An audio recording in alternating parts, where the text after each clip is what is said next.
Hello everyone, আমি শুভম। আর কিছুদিন আগে আমি এই ছবিটা এঁকেছি।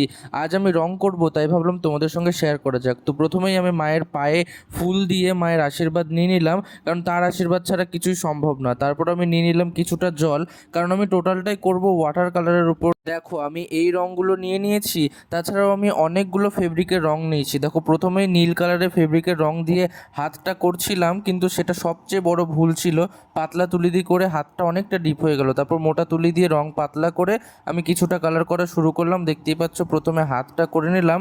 হাতটা করছি, কিন্তু লেফট সাইডের হাতটা শুরু থেকেই আমার অনেকটা ডিপ মনে হচ্ছিল। তারপর দেখো, হাত হয়ে গেছে। আমি এবার বডির অংশটা করছি টোটালটা, তারপর পায়ের অংশটা সম্পূর্ণটা করে দিলাম। পায়ের অংশটা করার পর আমার যেটা কাজ ছিল, যে মায়ের হাত এবং মায়ের শরীরের অন্যান্য অংশ যেগুলো লাল রং থাকে সাধারণত, সেগুলো রং করা। তারপর কপালে একটা লাল টিপ, যেটা হয়তো মাস্ট ছিল। তারপর তার দুই পাশের দুইজন সহচরী যারা ছিলেন, তাদের মধ্যে একজনকে রং করতে শুরু করলাম। আর দেখো, আমার লেফট হ্যান্ডটা শুরু থেকেই একটু ডিপ মনে হচ্ছে। কি করে ঠিক করব বলো? আর পার্ট 2 এর জন্য আমাকে ফলো করো। এখনকার মতো টাটা।